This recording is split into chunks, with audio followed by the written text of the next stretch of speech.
name is Sundas. Uh, Before we begin this agenda, let us start this whole program with the holy name of Allah. I would like to request Mr. Faisal Aziz Sandela to recite few verses from the Holy Quran. Thank you.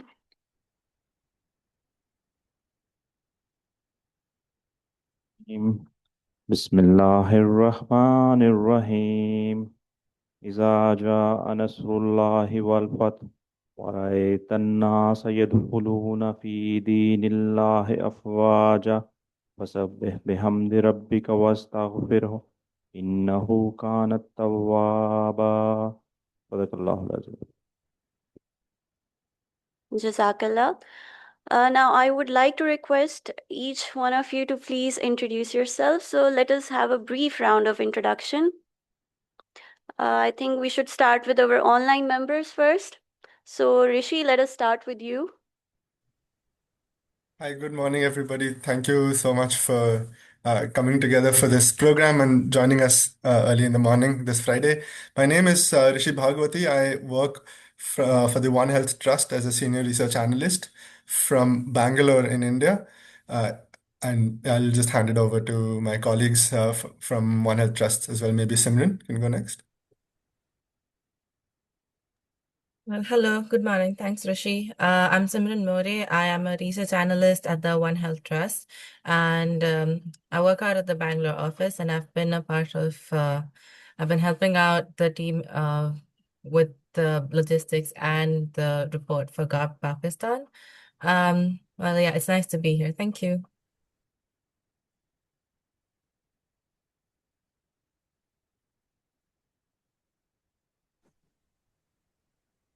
Dr. Sumaya. Ji, Assalamualaikum. I'm Dr. Sumaya Nizamuddin. I'm the consultant microbiologist at Shaukat Khan based in Lahore. And then I'm also the president of the Medical Microbiology and Infectious Disease Society of Pakistan. Dr. Shaper. Assalamu alaikum. I'm Shepherd. I am a faculty at Associate Professor at Lahore University of Management Sciences. And welcome to all of you. Great to see everybody here today, especially Rishi and Simran, who I had the good fortune of working with. Thank you, ma'am. Dr. Faisal. I'm everybody. I'm a professor of infectious diseases at the Afghan University in Karachi, Pakistan. It's great to be part of this team. Thank you, sir. Dr. Afia. Assalamu alaikum. I'm Afia Zafar. Sorry, I'm not able to on my camera. There is some technical issue. I am faculty at Aga Khan University Hospital, Karachi, and work with this group, I think, since long. So nice to see everybody around. Thank you. We're done. Yeah. We also have Namita from One Health Trust. Quickly, if you could also. Sure. No, Hey thanks. everyone, I'm Namita from One Health Trust Comms team. I'm here to just take a few photos and just be in the event. Nice to meet you all. Good morning. We'll start with myself, Dr. Ijaz Khan. I'm a pediatric infectious disease. बस आपको ये Samreen is there. Samreen?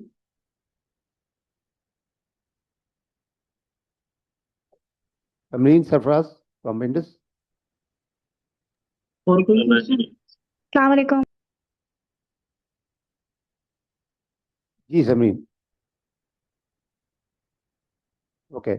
Dr. Ijaz Khan, I'm a pediatric infectious disease. We're working on various aspects of AMR at Shifa International Hospital, Islamabad. My name is Dr. Khalid Ashfaq. I am Deputy Animal Husbandry Commissioner in the Livestock Wing of Federal Ministry of National Food Security and Research. And basically, we are engaged with the national policy formulation for the sectoral growth of livestock. Thank you. Dr. Khalid Naeem, I'm a consultant microbiologist, One Health expert, Abbey Rose Laboratories, Pakistan. Assalamu alaikum everyone. My name is Faisal Aziz Sandila. By profession, I'm a pharmacist and serving at Shifa Pharmacy for the last 23 years. And we are dealing with all antibiotics, vaccines, and under the leadership of Dr. Ijaz Khan, the things are going very well, mashallah. Hello everyone. This is Dr. Shahjahan Zafar. I'm working as research officer epidemiology in Ministry of National Food Security and Research, which is Animal Husbandry Commission Office. Thank you. So, good morning, everyone. This is Alia Zafar. I'm the technical officer, AMR, Antimicrobial Utilization Consumption Surveillance, and I'm based in WHO Country Office, Islamabad. Thank you for having me. Assalamu alaikum. My name is Saima Jabbar, and I'm working as a media and PR head at Shifa International Hospital, and I'm freelance journalist. I have special interest in health related issues, writing for it, and I'm really thankful for Dr. Ijaz to invite me here.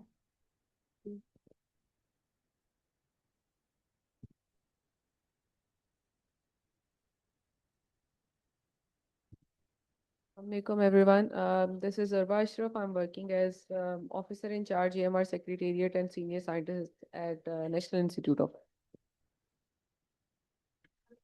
Assalamualaikum. Dr. Mumtaz here. I am working at NIH as Chief Center for Disease Control.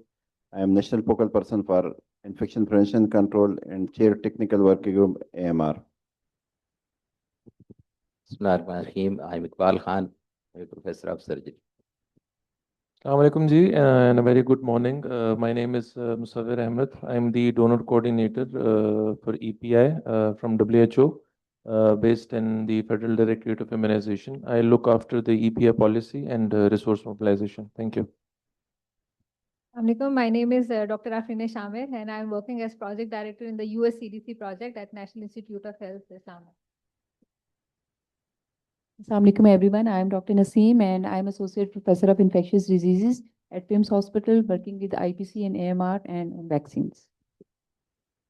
Assalamualaikum everyone. My name is Salwa S and I am Chief Pharmaceutical Officer at Shifa International Hospital and also member of Antibiotic Stewardship Subcommittee Shifa. Thank you, everyone.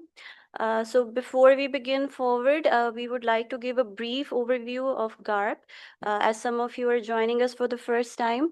So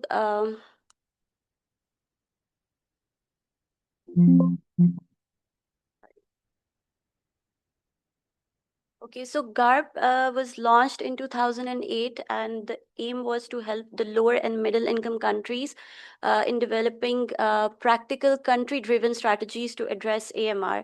So it is supported by the One Health Trust, and over the years, GARP has expanded across African and Asian countries and currently supporting 15 countries. So basically, they are helping in the strengthening of surveillance and improving antibiotic use, guiding vaccination strategies, and advocating for the AMR policies. So GARP works through a technical working groups, and these members are experts from various sectors such as the human health and agricultural sector.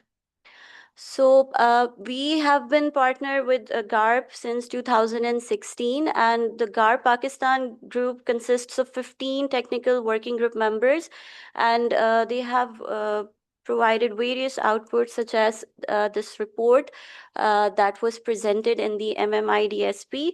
And as you can see, this was a situational analysis report on the antimicrobial resistance.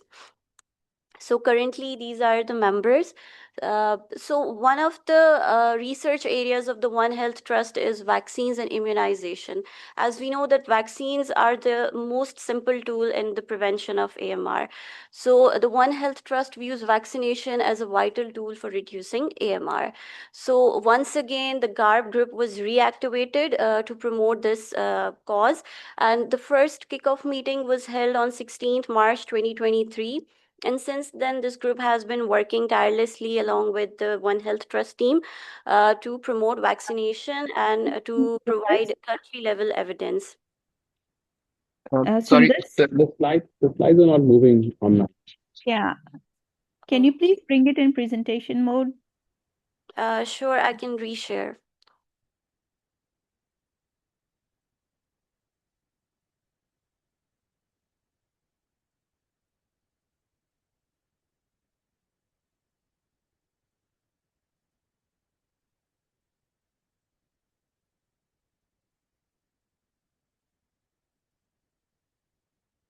Is it visible now?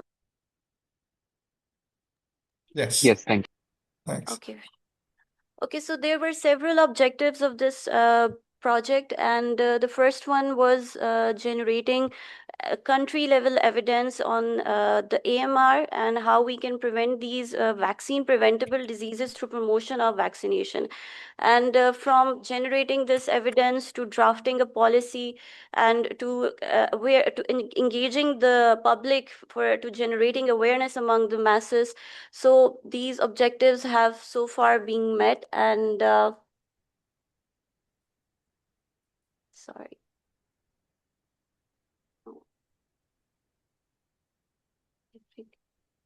So since then, this project has been started. We have been able to draft a policy, and today we are gathered here for the launch of this important draft. And I would now request Dr. Ijaz to please take on the stage and uh, give a brief overview of this policy brief that is also on your tables right now. Please, Dr. Ijaz. I think I can do it from here.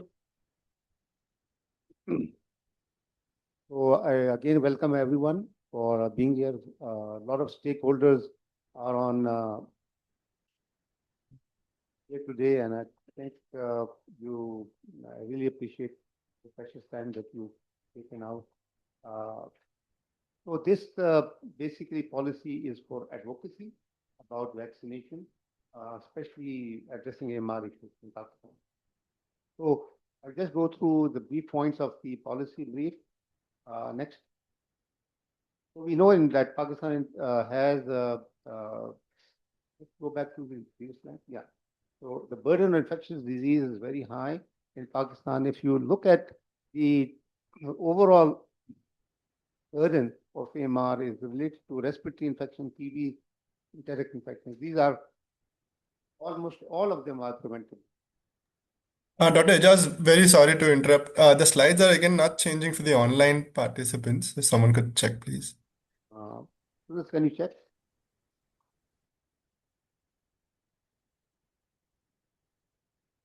Can you see now? Yes, they're better. Thank you. So we know that antibiotic use in this region, especially for the last many years. Next. And we know that the bloodstream infections, if you look at GLASS data, go back one slide. So this is latest GLASS data about antimicrobial resistance, about bloodstream infection. If you look at organisms, gram-negative infections stand out, but there are also other infections which are preventable, such as salmonella and strep pneumo. Very high burden of resistance among the isolated. Next. This is mortality data. If you look at TB standouts as a prominent contributor to mortality, but other equally important are the gram-negative, and some of them are also preventable pathogens which can be targeted with vaccination. Next. Especially this is more evident from this slide about deaths in under 5. A lot of pathogens contribute to under 5 deaths, but a lot of them also have preventable aspect or disease that can be used for vaccination as well. Next. So this is data about total deaths related to AMR from the GRAM study. About 0.4 to almost 1.8 million deaths have been attributed to antimicrobial resistance. Next. Unfortunately, Pakistan has one of the highest antibiotic use in the regional and global compared to regional and global averages. If you look at the slide on the left, the curve on the highest curve actually is Pakistan. This is much higher than the regional and also global level. And among the antibiotic use, unfortunately, the watch group contributes to a lot of usage. which have to be also curtailed. Next. Now we come to vaccines. We know that vaccination is this simplified version of this diagram shows how to address the drivers of resistance. And one of them is transmission and the other is use of vaccines. Both can be used to reduce AMR. Next. What can vaccines do? Specific diseases like this is about children. This is acute otitis media and invasive pneumococcal disease. Almost half of them can be prevented by use of vaccines. The bottom part shows the use of rotavirus, how rotavirus vaccine can prevent almost out of 14, almost 10 deaths can be prevented. Next. This is also in the brief on your tables. This is about the prevention of both pneumococcal disease and also TB burden that can be reduced by use of vaccine. The National Action Plan 2, which was recently revised, addresses this AMR issues, and it has many aspects addressing how to curtail antimicrobial resistance in Pakistan. And there are preventive methods, including infection prevention, but also vaccination. Next. This is a WHO paper about people-centered approach to addressing AMR and human health. And if you look at how to reduce and slow the development of AMR, if you look at pillar number 1, which is on here, next slide. Yes, sorry. So prevention, and if you look at access to vaccines and expanded immunization to manage AMR. So this is an important pillar of prevention. Next. The key recommendation for National Action Plan 2 was also includes vaccination as being used as a tool to prevent vaccine preventable disease in humans and animal sectors. Next. This is an important paper from Lancet about lives averted through AMR interventions. If we look at childhood vaccination, it's significant reduction, about 5% reduction overall mortality. So the key recommendation for immunization is scope to tackle AMR from last meeting that we had in this fall was these recommendations made about use of data for vaccine preventable disease and AMR rate, establishment of national antimicrobial consumption surveillance, quality testing, pharmacovigilance, and surveillance of biological drugs through DRAP, capacity building a national EPI program, which we'll hear about from Musawir as well today, and development of adult vaccination program in national EPI. And then also National Centralized Provincial Data Center about vaccine preventable disease in adults and how we can use that data, especially for high-risk population. And then promotion of One Health approach to combat AMR and food animals. So the point is that we know that we have vaccines which can prevent diseases. We know that vaccines can prevent the consumption of antibiotics and also subsequently antimicrobial resistance. So we have to use that tool, important tool, preventive aspects of medicine, just like so. Thank you.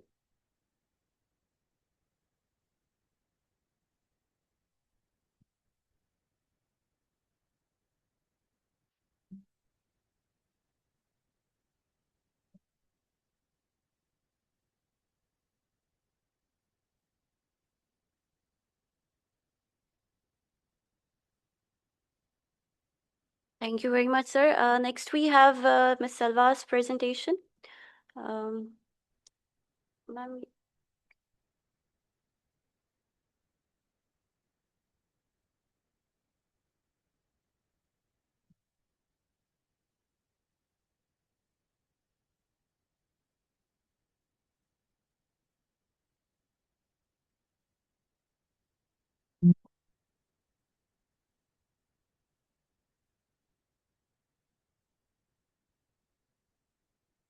Assalamu alaikum, everyone. A bit change of flavor actually, because when we talk about vaccinations, we mostly talk about vaccination in community and with respect to public health aspects. But we sometimes forget that when we go to the hospitals, that is also a domain where we should be looking at the vaccination strategies and how to further bring that into the whole canvas of community aspects of it. So I'll be discussing quickly about some key aspects that we usually look upon when we are dealing with vaccine management within hospital settings, actually.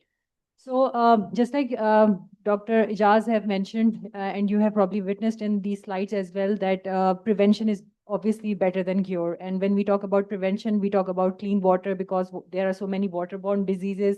And then we are talking about vaccination that are preventing so many diseases and disease burdens and fatalities.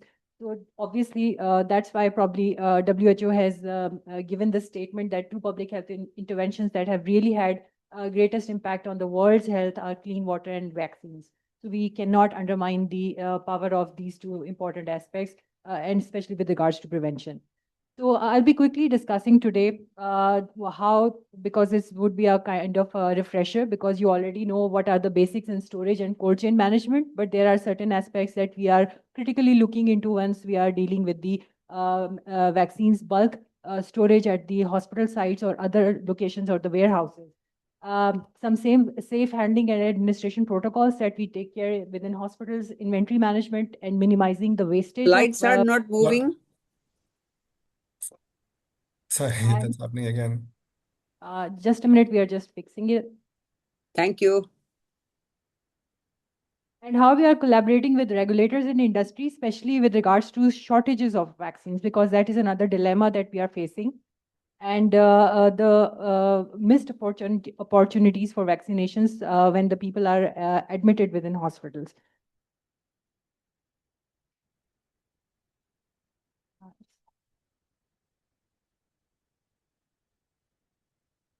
Okay, can you see the slides moving, please? Yes, they're moving. Thank you. So just a question for all the audience. Which of these vaccines, vaccine A or B, is fit for use? A, because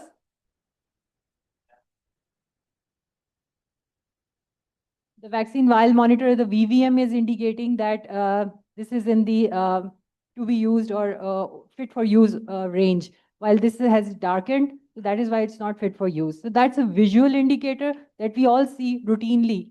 But then what about this? A or B? Which of, this is one of the flu vaccines. Currently the season is also on. Which of the flu vaccines, the two syringes, do you think would be fit for use? Eeny, meeny, miny, moe. Could be anyone, because we really don't have any visual indicator on some of the vaccines, rather most of the vaccines, because only few vaccines are there which are with the visual indicator that would tell you something about temperature excursions, but not all vaccines. So it means what I would like to make a point here is that it gives a huge emphasis on the back end, the storage, the cold chain monitoring, and the infrastructure that we have for the storage and transportation and management and handling of vaccines. Because there are so many vaccines that we are handling, which will not give you a visual indicator of being deteriorated or being less efficacious due to temperature excursions.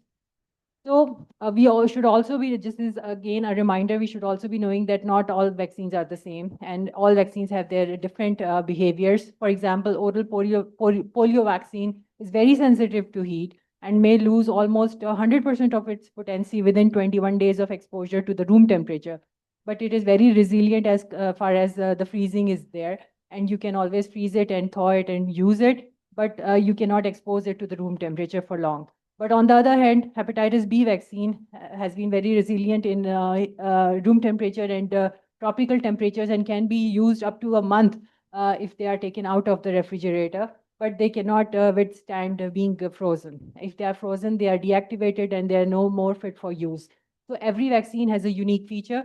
So when it comes to the storage and handling of the vaccines, the cold chain monitoring, you have to be very much careful about type of vaccine you are being managing. And not only this information has to be with the pharmacy and the warehouse people, but it has to be passed on to the patients, because we have seen so many patients that due to load shedding, the fridge was not working, so we have put our vaccines into the freezer.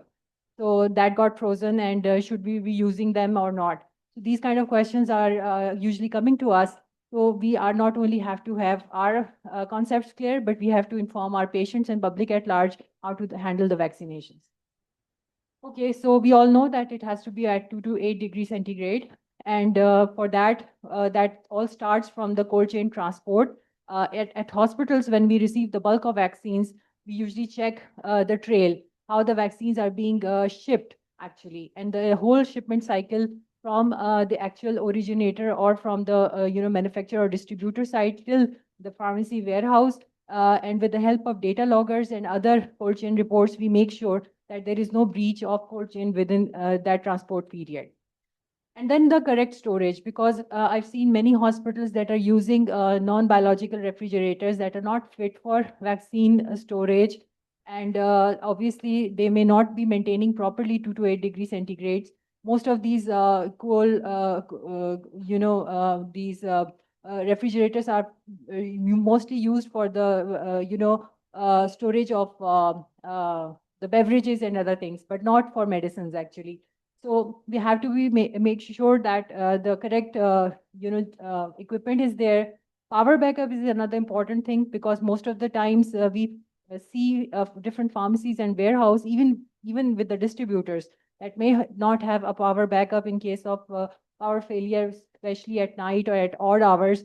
Who is going to take care of them? And the vaccines are going to be exposed to the higher temperatures. And then continuous monitoring and preventive maintenance. And this is something that we have implemented at Shifa, at least. And I hope that many other hospitals and other warehouses would be using it. This is Wi-Fi enabled data logger, which transmits real-time information of temperature devices. And if any excursion occurs, it gives a real-time alert to the users, even at odd hours or off hours. So safe handling, obviously we have to see the patient factors, administration techniques, vaccination factors, and special considerations.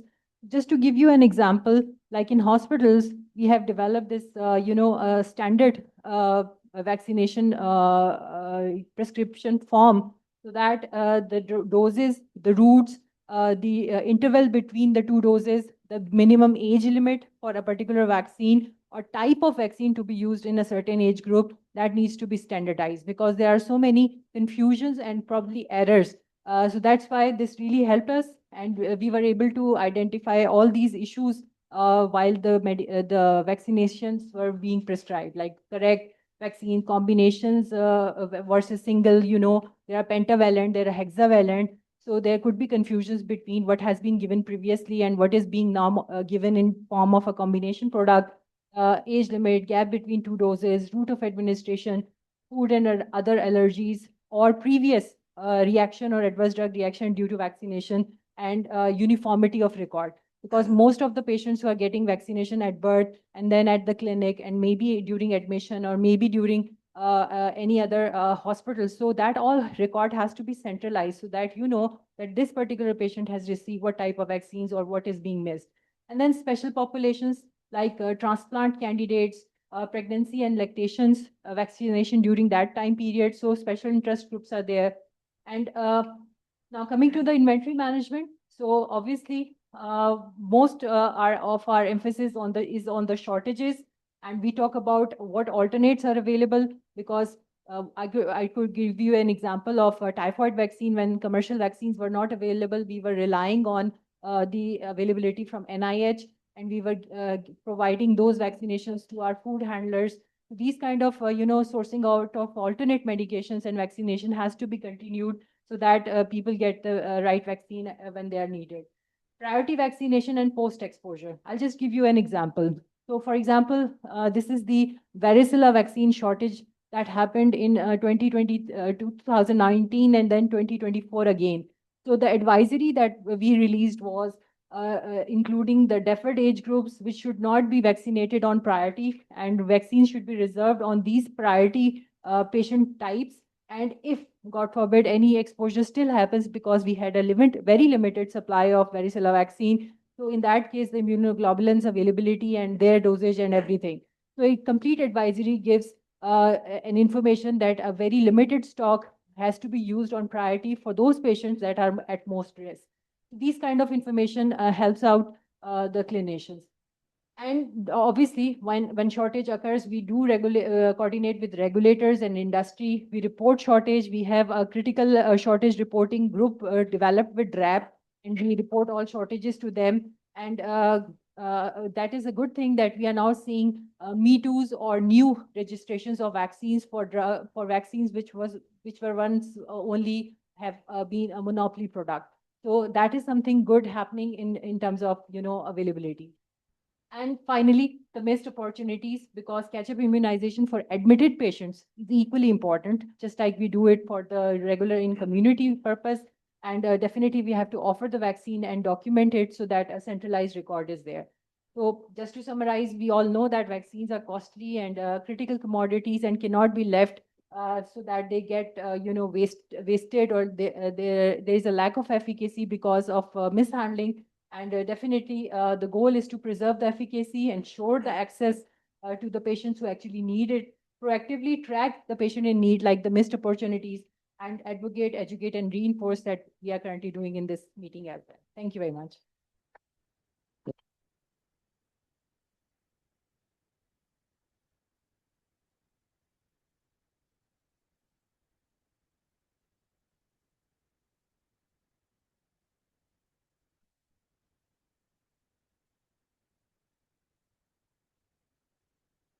Thank you, ma'am. Next, we have Dr. Naseem. The topic of presentation is adult vaccination.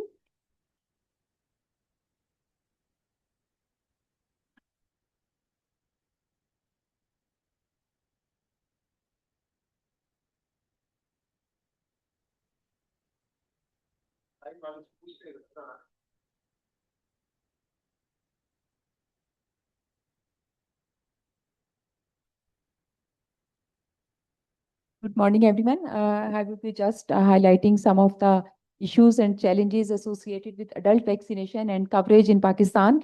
I was just going through the literature about coverage of adult vaccination. I was not able to find much of the data available, especially for adult vaccination. Majority of the studies has been done on coverage for EPI programs in Pakistan, which includes the childhood vaccination basically. But adult vaccination has not been found as a priority problem over the country. Some of the studies which I was able to find were about knowledge, attitude, and practices about adult vaccination. And some of the studies were done on hepatitis B virus vaccination, especially among healthcare workers. And Pakistan Demographic Health Survey was showing the coverage for the utilization of tetanus toxide for the pregnant ladies. And it was found that even then, even there in that high risk group population, the coverage was very, very low. And some of the studies has been done, on the challenges associated with human papilloma. Naseem, are you changing the slide? No, not yet. Not yet. Okay, thank you. Yeah. So again, the knowledge, attitude, and practices sort of studies were done on human papilloma virus, and awareness about the cervical cancer among the high risk populations, and the knowledge was assessed among the healthcare workers. So the data was found to be very patchy and fragmented, and most of the studies has been done in the single centers, and the data cannot be generalized regarding coverage of adult vaccination on the whole country. Next slide, please. So it is the adult vaccination is a critically neglected component of the public health, and this leaves the population vulnerable to various vaccine preventable diseases, and it leads to unnecessary morbidity, mortality, and even the economic burdens. Day in and day out, we see many patients who come to us with various serious illnesses which can be prevented with vaccination actually. Next slide. So there was no formal data surveillance system found in Pakistan, and there are most of the estimates available from studies and experts' opinions only. and adult vaccination coverage is extremely low as per the studies. And then, in our country, most of the time, the burden is borne by the patients themselves for the management of various diseases. And same is the case for the vaccine as well. So most of the time, they have to buy them out of the pocket. And especially, the awareness about the vaccination is very challenging. It's very low. And even then, if the patients can afford it, the awareness level is again is a challenge. Occupational health requirements are also, very important. We know that in most of the public sector hospitals, the healthcare workers are not vaccinated for vaccine preventable diseases. And similar is the case for travelers. They get vaccination, especially when they need it. So this is basically the vaccine is only for, the areas where they are bound to get vaccinated. Like they are going for Hajj and Umrah and they require specific vaccination. And so basically these are the scenarios where vaccine is being offered. Otherwise, there is no regular program available for providing vaccine to the high risk groups or to the healthcare providers or to those who are actually in need of having vaccines. Next slide. So these are some of the vaccines, I think, which can be offered to the adults. We are well aware of the COVID-19 vaccination, which was offered to the country. Then influenza vaccine, hepatitis B vaccine, especially for healthcare workers and high-risk groups. Then typhoid conjugate vaccine, because Salmonella typhi is very much prevalent in Pakistan. Pneumococcal pneumonia, particularly in high-risk individuals. Tetanus and diphtheria booster, human papilloma virus for cervical cancer prevention, and then shingles. So most of the vaccines, as far as I know, they are very costly. They are not routinely available for all of us, especially if even if we know that we should get vaccinated, these are not available. And there are various issues with the maintenance of cold chain across the country. This is a practical experience that I have seen. There are problems with, electricity and storage and then dispensing issues as well. So availability, cost, awareness, these are the main challenges for the adult vaccination, as far as I know. Next slide. These are some of the challenges I have already mentioned, but I would be just quickly going through them. Number one is the lack of awareness and knowledge. And basically, the public has a perception that vaccination is only for the children.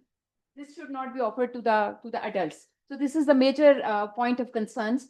And at the same time, there are a lot of misinformations, myths, misconceptions, and conspiracy theories available all across the country, and especially across the various, geographical areas and the cultural prospects.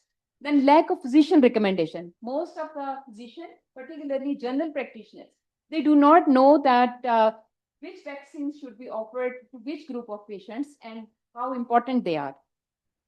And low health literacy. This is the main challenge, I would say. Next slide. Then we have various other challenges, as Dr. Ijaz has already mentioned in his slides, that we have systemic and infrastructural barriers. We do not have any national adult immunization program available for the country. And basically, it is mostly focused on childhood vaccination. Although we have a program for childhood vaccination, even then it is not, covering the needs of the whole country because of various issues. We have fragmented healthcare system, and there is a divide between public and private sectors. Then supply chain and cold chain issues and lack of adult vaccination records as well. There is no standardized system that we can track and trace that who is vaccinated and who is not vaccinated. We had a good example of COVID-19 vaccination where the vaccination record was linked with the NADRA. And everyone is now able to download the record of their vaccination. So this should be available for every vaccine preventable disease. Next slide. Then financial and economic issues I have already mentioned. Okay, socio-cultural and logistical challenges, and then gender disparities, I would say, are also more prominent in our country. We have cultural and mobility restrictions for women, and therefore they cannot go to the vaccine centers. And similarly, we do not have much of the centers available in the country where our general public can go and have access to the vaccines. So most of the vaccination centers are available inside the tertiary care hospitals, and there is no such system that general public has the knowledge or accessibility to the vaccination. Next slide. We need to work on, policy and governance, and we should develop a national adult immunization policy. And we should, define a course schedule for recommended vaccines for adults. We should identify high-risk groups, and we should also integrate adult vaccination with the primary healthcare.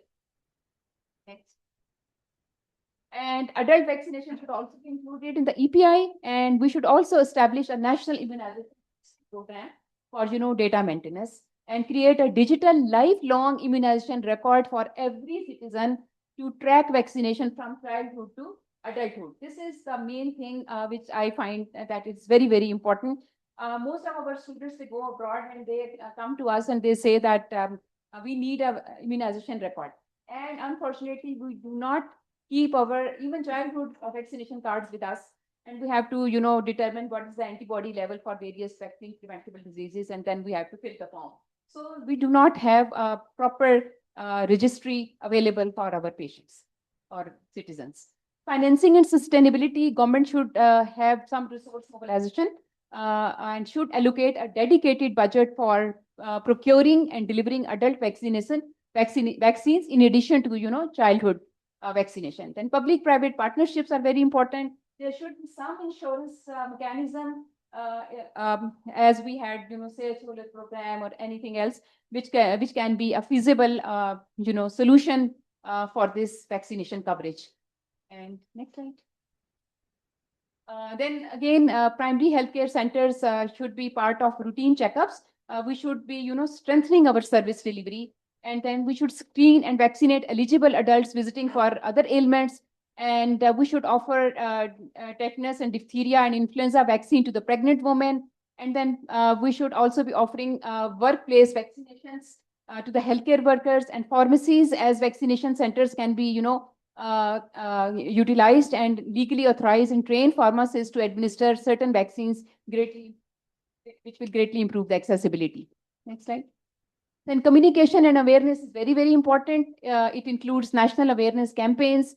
We should engage the trusted messengers, empower the healthcare providers. We should train doctors, nurses, and community health workers to become, strong advocates for vaccination. And then last but not the least is the monitoring and research. The world is moving across prevention, about prevention, and there are so many other vaccines that are available. We are working on, prevention of TB, malaria, dengue fever, and there are so many other, even the research is going on, prevention of HIV through vaccination. So we should imagine that we are not able to provide vaccine to our communities. What about the newer vaccines, which would be definitely a challenge for us? So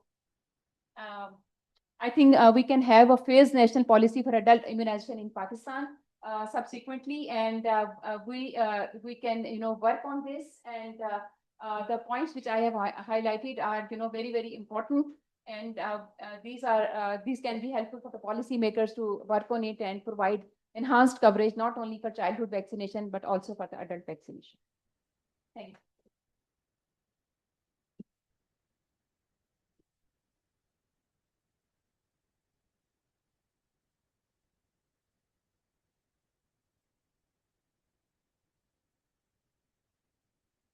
Thank you, ma'am. Next, we have a presentation by Dr. Musawwir. We were joined by Dr. Sufia Yunus in the morning, but unfortunately, she had to leave due to some urgent piece of work. So I would request now Dr. Musawwir to please come on the stage and share a few words.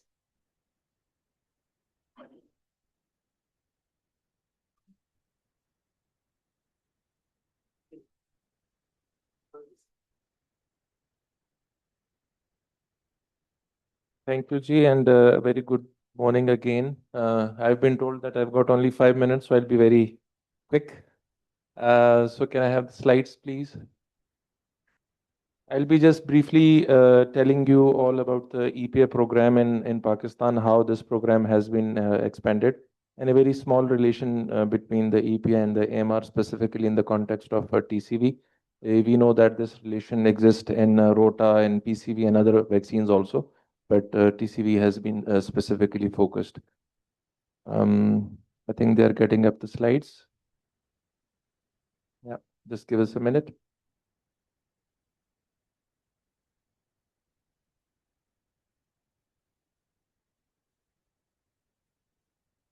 For the online participants, can you see the slides? Yes. So Okay, far. that's Yes. so can I have the next slide? So EPA program, as I was saying, that it was started back in 1976, and over the years, we have expanded the vaccine portfolio. Initially from just 6 vaccines, and now we have 12 vaccines. Rather, the 13th vaccine is also in the phase of introduction, which is basically the HPV vaccine.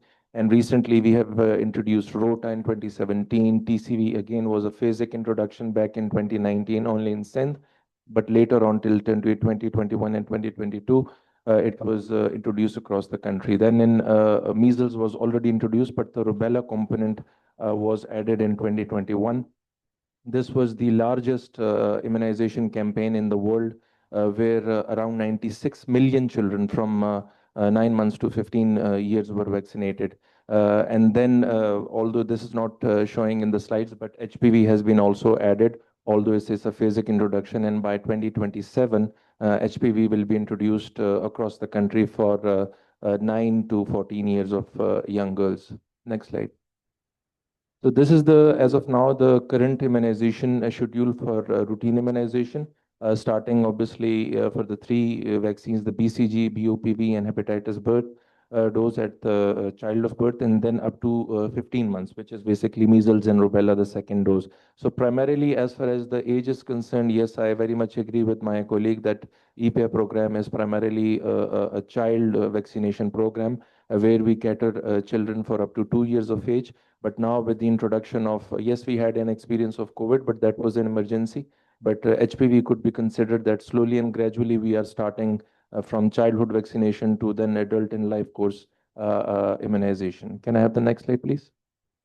So this is the overall capacity. This is basically the government structure. This is not supported, the numbers being supported by WHO or UNICEF or other partner organization. This is the government structure, the figures. Overall, we have some 11,000 plus health facilities, 9,000 plus EPA centers, and around 15,000 government vaccinators. Whenever we do a campaign, additional vaccinators are, facilitated through the private sector or through other organization, and this numbers can go high as up to 75,000 or even 80,000, depending on the target of the campaign. But this is for routine. Next slide, please. So this is the overall governance body, which is the NICC. This is the government-led body, and the second one is the NITAG. Dr. Ejaz is also a member of the National Immunization Technical Advisory Group. We have Dr. Sumaya, I think, virtually joining us from Shaukat Khanam Lahore. She's also a member of this group. This is a group which basically advises the program from a third-party angle, how to come up with better locally responsive strategies and policies. Next slide. This is the overall structure. We heavily rely on outreach vaccination. Outreach vaccination gives you a lot of high coverages, but this is a very expensive modality. As you can see, we rely only 25 to 30% to fixed site vaccination. The ultimate goal of EPA in Pakistan is to have more fixed site vaccination, because that's more reliable, much more sustainable. But unfortunately, as of now, we are very much reliant on outreach and mobile vaccination. Next slide, please. So this is the basically, I think in the previous slides, there was a suggestion also that there should be a national electronic immunization registry. So this has been established in Pakistan. Of course, for the time being, this is in process of the rollout. Half of the country, it's there in, like, for example, in KP, in Balochistan, it is in AJK and in GB also. Whereas we are in the process of integration as far as Punjab is concerned, or as far as Sindh is concerned. This is basically an old snapshot few months ago, but as of now, we have registered around more than 8 to 9 million children. So their previous record will be also maintained while they are getting, older day by day. And this will be integrated with other systems also. Ultimately, the goal is that this will be integrated with the NADRA system, as it was the case in COVID. The National Immunization Management System was, I think, established as far as COVID is concerned. Next slide.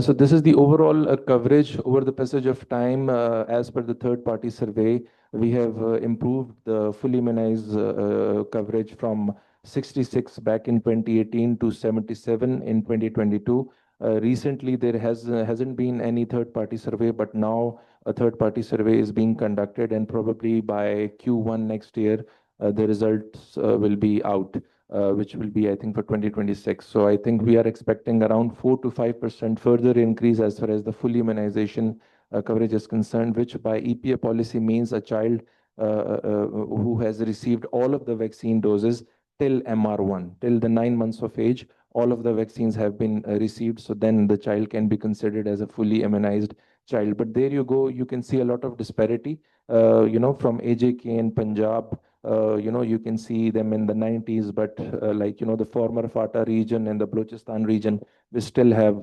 below 40% immunization coverage. So I think high coverage for routine immunization, that is the ultimate key for the success. Next slide. This is the basically the ongoing measles rubella campaign.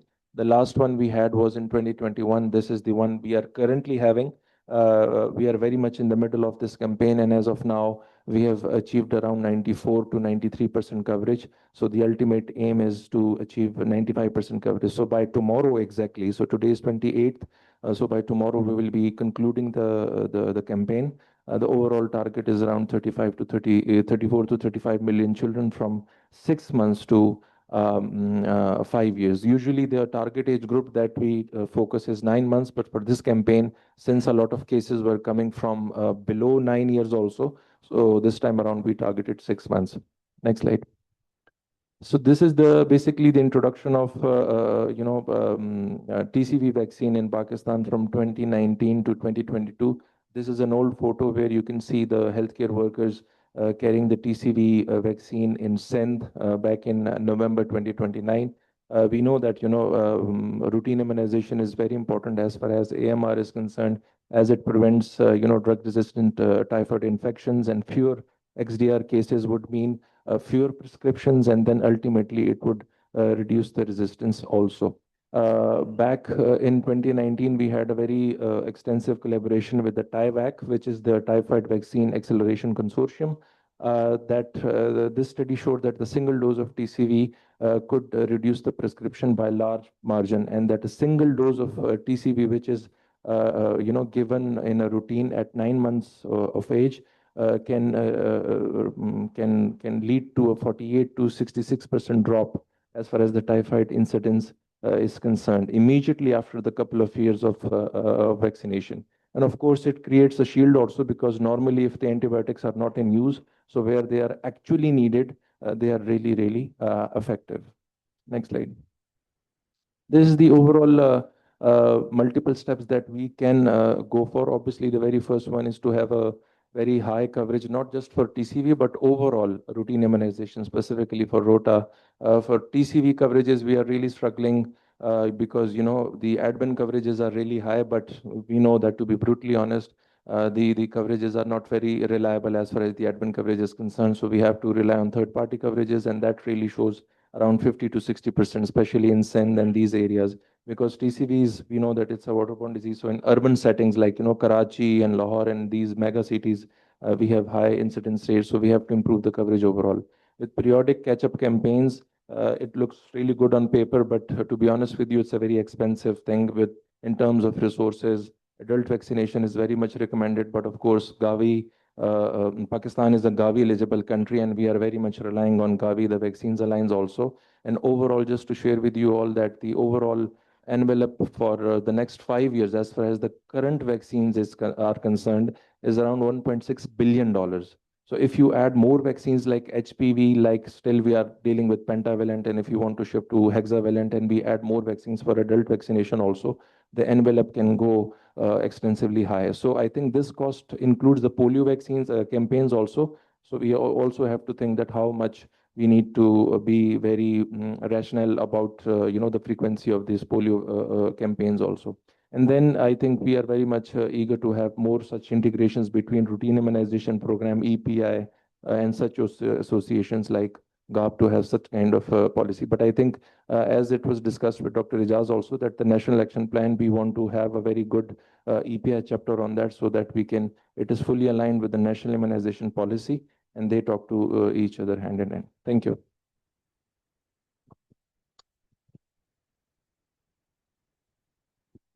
Thank you very much, sir. Next, we have Rishi, who is joining us online. Rishi, can you hear me? Yes, hi. Can I also try sharing screen? Just,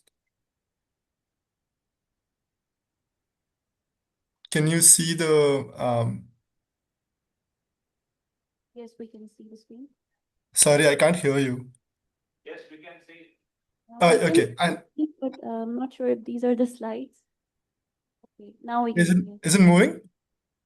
Yes. Okay. Hi, everybody. Good morning. I won't take a lot of time. Just wanted to thank you for joining today, and wanted to take a moment to also um, thank the entire GARP-Pakistan team. Dr. Ejaz has very ably led the entire project over the last 2 years or so, and very splendidly supported by Sundus. So, and I also want to thank the participation of all the technical working group members, and just that we are at the culmination of this project over the last 2 years or so.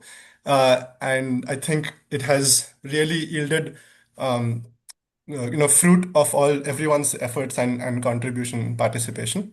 My name is Rishad Bhagwati. I'm from the One Health Trust in Bangalore. Just wanted to confirm once again that you can see my slides in blue and they are moving right now. Yeah, they're moving. Perfect. Thank you very much. Um, what I want to do is very quickly just give an overview of the organization that I represent. We were founded as the Center for Disease Dynamics, Economics, and Policy in 2010, which is a global health policy and research organization. We have offices in North America, in Washington, D.C., in New Delhi, and Bangalore.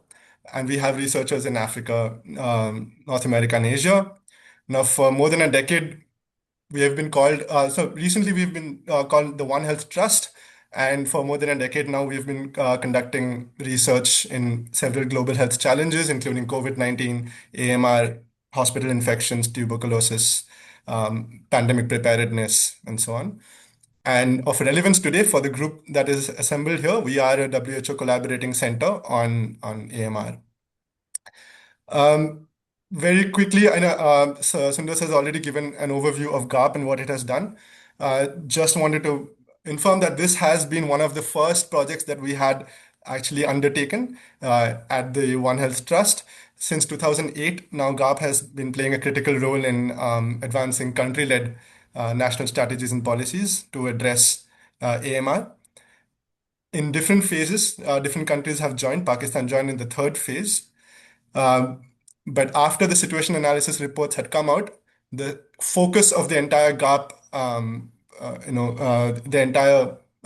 the GARP project had shifted to one of the mitigation strategies, which is vaccination as a mitigation tool for antimicrobial resistance, especially in low and middle income countries. GARP initially, when it was the mandate for GARP was to inform national action plans and health policies in a lot of the countries we were working with. And at the heart of the GARP model is a technical working group of experts representing various backgrounds and technical expertise. And in the current phase, we are working to leverage the strength and coverage of existing national immunization programs, which many of the experts even today have kind of elaborated upon. Right now, in this phase of GAP, which is about about highlighting the role of vaccines, we are active in 10 countries, 5 in Asia and 5 in Africa. And we have now released the policy briefs in 4 countries as of today. So that includes Nepal, Uganda, South Africa, and today, as of today, Pakistan joins the list of countries which have released their policy briefs on this phase of GARP. This is what the cover of the policy brief looks like. I'm sure people in the conference room right now have a copy of the policy brief with them. But for the online participants, we will be sharing it online as well today, and it will be disseminated throughout our channels between our two organizations. As Dr. Ejaz in the morning had kind of summarized, it is a policy brief which also brings together a lot of recommendations from these technical advisory group members, of which ways to strengthen the current immunization program takes the most precedence. I will not go into AMR and why we are here in the first place, because that has, of course, been covered, but that's been very much the central theme of bringing together all the stakeholders under this project that we have been able to. One thing that was highlighted in the Lancet series on AMR last year that Dr. Ejaz was also part of, and several others, I'm sure, in the group today, was that AMR disproportionately affects low and middle income countries, of which countries like Pakistan, India, and many other South Asian countries are part of. And among the mitigation strategies that have been seen to work, three of them have come out to be the most effective. One is hospital IPC standards. The second is access to improved water, sanitation, and hygiene infrastructure. And the third has been vaccines and vaccination. And the way we have worked through this is based on the WHO framework of how vaccines and vaccination can work, which is that if you vaccinate more people through community immunity, you not only protect the person who's taken the vaccine, but also people around them, and also for other pathogens that exist in the same environment. What that does is brings the disease burden down. Fewer people go to the doctor, fewer people get prescribed antibiotics. Antibiotic consumption comes down, and with an antibiotic consumption coming down, the spread of resistant genes in the population, we expect over a period of time to also drop. This might appear a little simplistic, but it has shown to be effective both through modeling studies and through active research that is ongoing in many settings around the world. But it is mostly to circumnavigate the biggest area on AMR mitigation right now, which is around the prescription and consumption of antibiotics. This is the team I work with for GARP, and this is the team which has been involved with all the 10 countries. And I'm joined by Simran today in this call. And yeah, that's all I would take your time for. Thank you once again very much to everybody who's joined and contributed through the last 2 years. There's been a lot of liaising, and there's been a lot of communication on several fronts. And I'm very proud to have been a part of this entire process. So thank you very much, and congratulations to everybody here. Thank you, Rishi. Very good. One Health team, I really appreciate, and I think it was an important for everyone to join. So I will we just have a brief before actually we move to brief comments. I think we have a video, so for 2-3 minutes.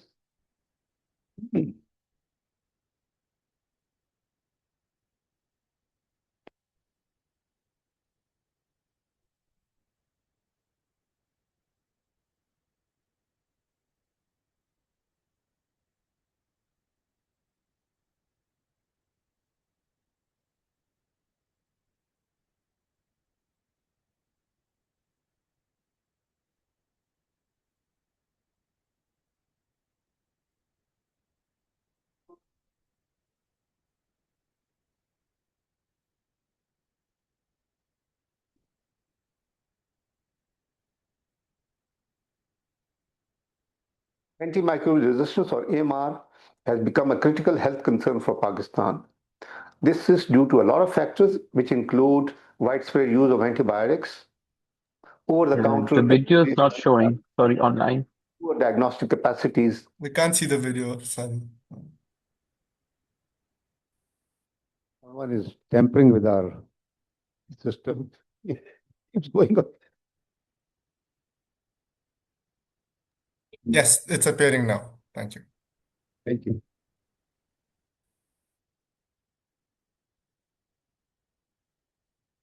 Antimicrobial resistance, or AMR, has become a critical health concern for Pakistan. This is due to a lot of factors, which include widespread use of antibiotics, over-the-counter availability of antibiotics, poor diagnostic capacities, and also weak regulations.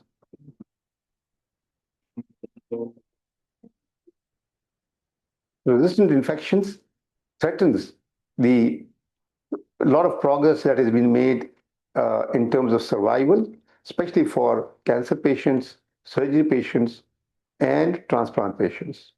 AMR is especially common in some populations. This includes hospitalized patients, especially those in ICUs, such as medical and surgical ICUs, neonatal ICUs, and also people with chronic diseases such as diabetes, kidney disease, heart and lung population, younger children and older population because of their weaker immunity, and low income communities.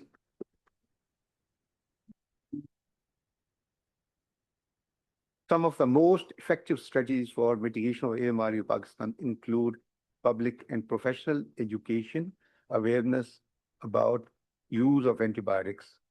Number two, strengthening antibiotic stewardship, especially in large public hospitals across Pakistan, improving diagnostic capacities of our labs so that you can make a diagnosis early on and an antibiotic can be tailored. Number four is regulation of antibiotic use, especially in large hospitals and community pharmacies.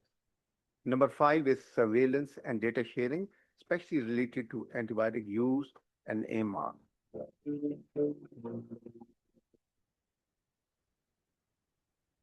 We talk about community pharmacists. They are again in a unique position because they are in direct contact with the public and patients at large, and they can play a very pivotal role in the education. They can develop guidelines, brochures, flyers, and some important media messages regarding vaccination and available vaccines in the pharmacy, and not only for the childhood vaccination, but also for the adults and other patients at risk who may require vaccination or special conditions such as for travel vaccinations.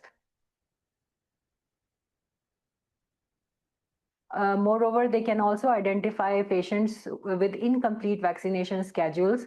So they can work out with the physicians and see that these patients can get the required vaccinations before they are discharged from the hospital.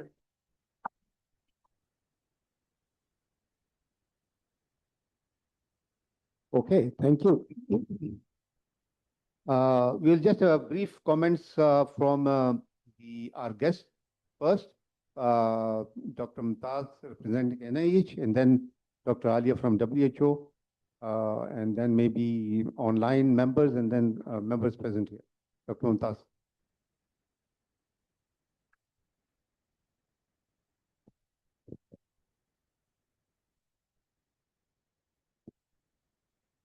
Thank you, sir, for inviting NIH at this stage.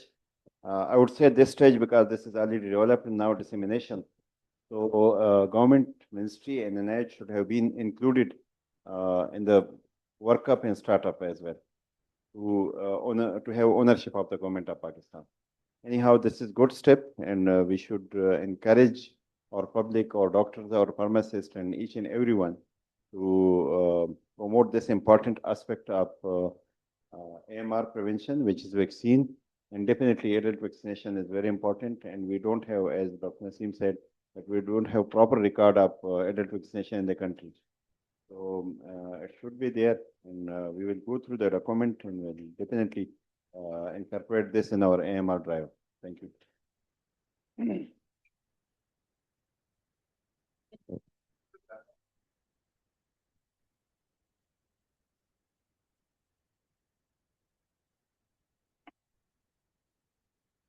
Thank you so much, Dr. Ijaz and Dr. Mumtaz, I think very comprehensively. So NIH basically is the AMR focal point in the country. And at WHO, as a WHO Pakistan, we have been coordinating, and almost all of the experts who are sitting around the table, they are part of this revision of the second National Action Plan on AMR that was done last year.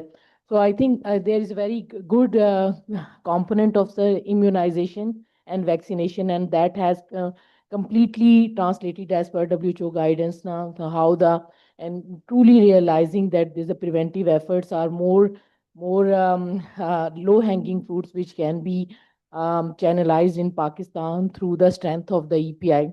And I'm very happy to see even the Dr. Musawwir presentation today as well. So the TCV is a success story in Pakistan. So we really need to move forward how from this policy brief to go for the most vaccine effectiveness studies now. I think not only in terms of the utilizing the good infrastructure that is the immunization program is already having in the country, we can join hands and to collaborate further for having these studies most prevalent in these high risk areas. So I think HPV and the TCV, they have given us the good success stories as well. And although maybe Zurwa, I think we should acknowledge NIH contribution as well. Last week, we have also developed the list of the priority pathogens in Pakistan. So that is a good, though at this stage, we were just able to get evidence only, the local evidence for this only bacterial and fungal pathogens. But I think that one of the criteria to classify these pathogens was also the transmissibility and preventive efforts now. So I think there are many rooms where we can synergize our efforts, even including the GARP and the national expertise. And we really want to collaborate further how we can be chip in into the major agendas of EMR. Thank you. Any online people want to comment? Just brief, and then you can have brief.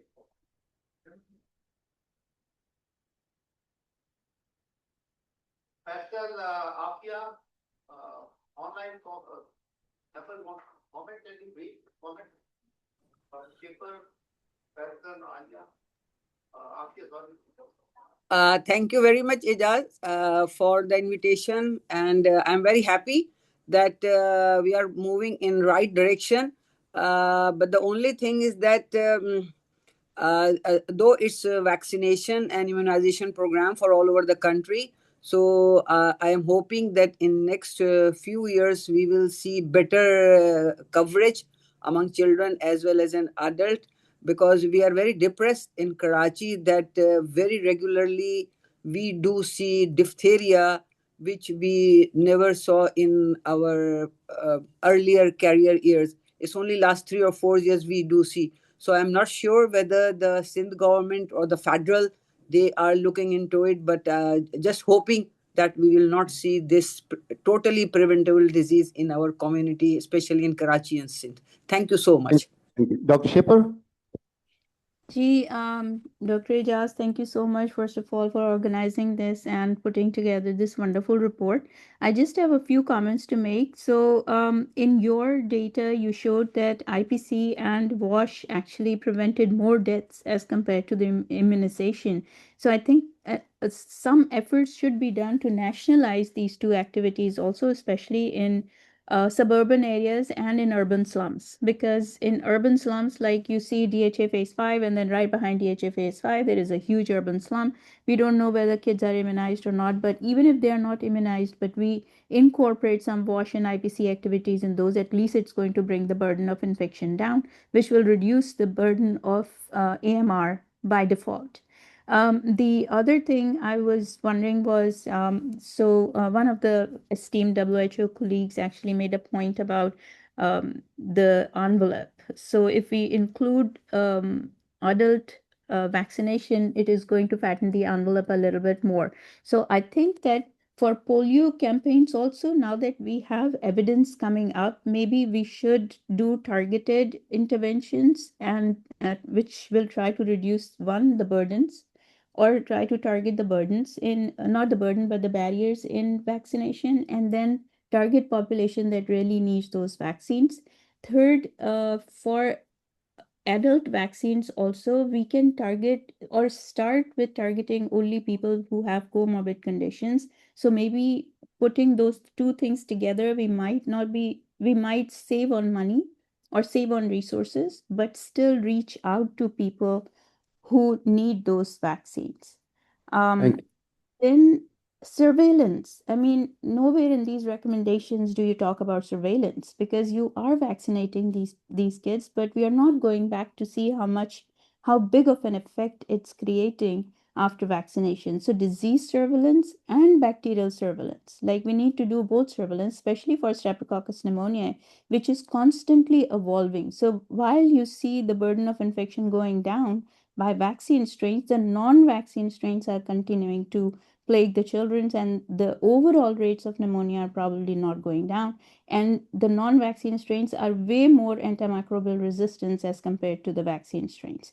So I think that these Okay. services should be kept in mind, both pre and Thank post. you. Thank you. Faisal, you want to say something, or Sumaya, if he is there?